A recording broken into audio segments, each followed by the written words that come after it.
had 2 people on the boat, and with my teammate Nick Scandone of California, we won a gold medal at the Beijing Paralympics.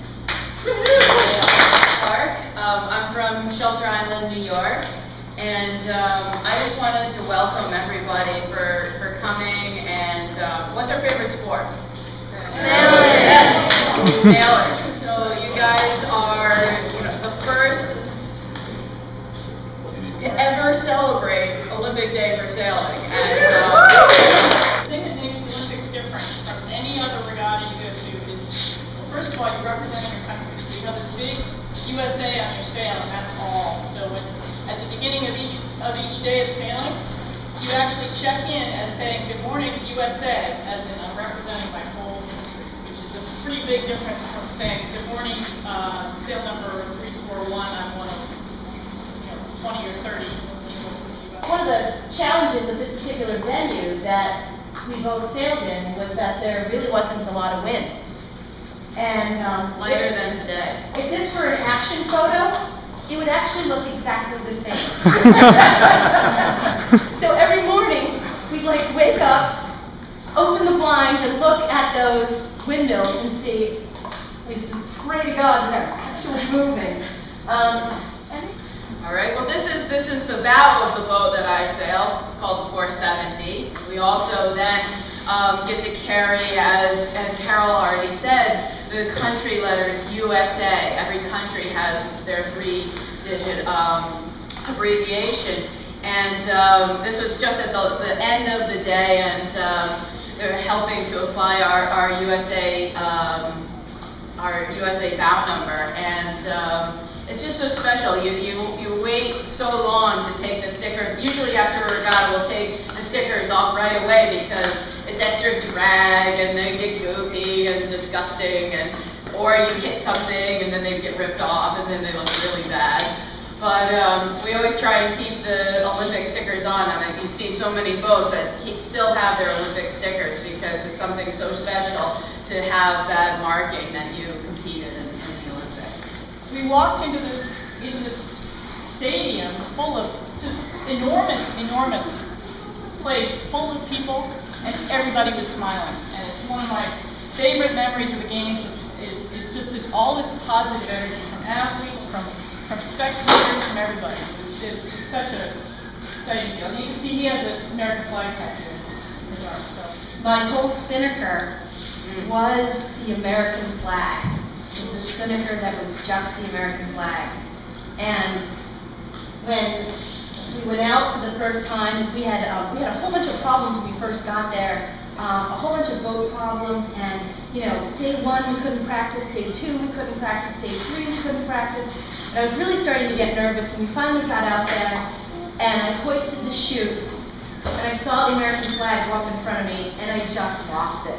I just started crying, and I couldn't believe it. They were total tears of joy, and you realize that, your boat is carrying your country's flag, and you are representing your country, and you better do a good job because there's people back at home expecting a good performance. This boat is sailed a little bit differently by the skipper, and that's because of his disability.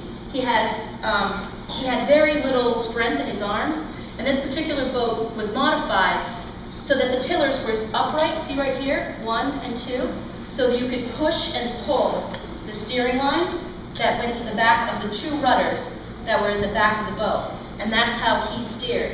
And as you can see, because of our disabilities, we also don't move across the boat as much. And we are in these centerline seats, which actually have these motors on them that actually tack up to the high side or tack down the low side when needed. And so that's how we sort of do that weight balance that you guys do when you go out on the rail. This is me, but you can't see my crew because my crew is actually out on the wire on the other side, keeping the whole boat flat. So I'd love to say that I'm sitting there just relaxing, sailing, but there's a lot of hard work that's going on right there. This is 2004 again, flashbacks to Athens. Again, a picture I'm very proud of, leading a race off the starting line, and you can see all the different countries with their 3-digit codes. Italy and picked at Bermuda, and then Great Britain, who is the eventual gold medalist, and then the French are just the wizard of us, and there we are with our USA's blazing. Because what happens when we let the sails fly? Does the boat go faster? What happens? No. It goes, you stop, right? So when we're racing, it's really important that we focus not just on where the boats are going, but also making sure that the sails are always trimmed just right, and so that the boat's always going as fast as possible. We kind of like to think of ourselves as professional athletes. And you look around the room and you see all of these Olympians from their different countries, and they're all world champions, Olympic medalists. They're all famous for their countries.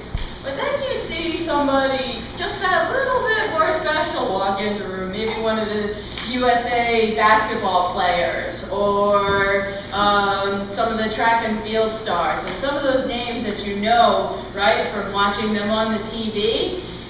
And all of a sudden, they step into the room and everybody in the room goes running over to get their autograph. So, it's something that seeing somebody that you can aspire to doesn't stop at any level. Well, do you think this is before we sailed, or do you think it's after we sailed? Yeah, it's definitely after we sailed. We were yucking it up. We were really enjoying our win.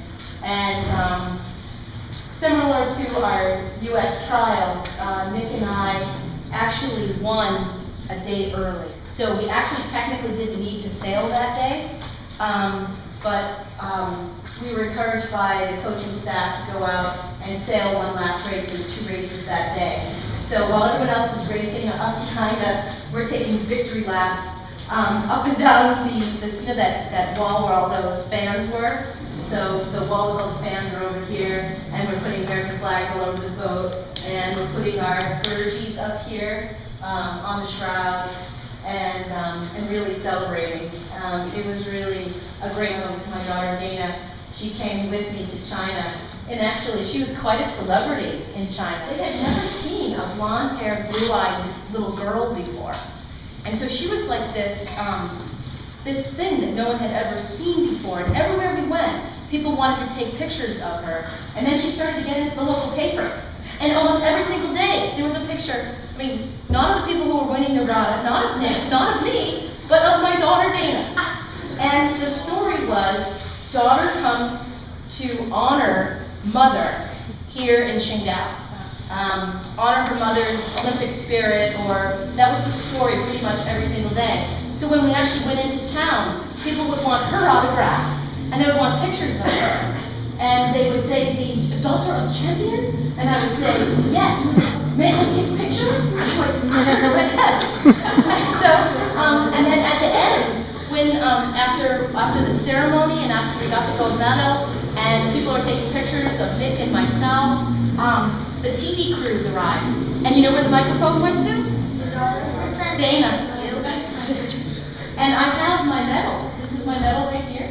And I have it with me today, so if anybody wants to see it, you can see it. And Nick was this incredible guy. We were about the same age, and I've never sailed with anybody like him before or since. As teammates, we just gelled immediately. He had something called Lou Gehrig's disease, also known as ALS. Has anybody ever heard of that? Yeah. And it's a degenerative disease, and once you're diagnosed, you actually don't live long. They basically predict that if you have ALS, you will live about 2 to 4 years. When Nick got to China, he was in his 5th year. So there were a lot of people who thought that maybe Nick wouldn't actually make it to China. And so I'll never forget when we left the dock on the first day of the games, and he turned to me and he said, hey, no, we made it. So it was very significant for him to actually make the games, and then even better, that someone with the level of his disability was able to compete, A, and B, compete so well as he did. He competed in the Olympic trials when they were in LA, and had come in 3rd place in the US trials. So he had already had, sort of an Olympic experience where he didn't actually go. And his disability, believe it or not, put him into a new opportunity so that he could fulfill his dream before he passed away. So he passed away 2.5 months after he got the gold medal, but he achieved his dream. I love this photo. That's the flag that went up when Nick and I got the gold. So they raised the flag of each country for the gold, silver, and bronze medalists to the national anthem of the gold medalist country. So we hear the anthems of the other countries, and they're on the podium beside us, and then our flag slowly goes up, and they start playing our national anthem, and I'm telling you, there is nothing like it. There is nothing like it. I can't possibly describe to you how you could feel, or how possibly proud you could feel when that flag represents your efforts of you and your team, and the achievement of a goal that you had set many, many years before.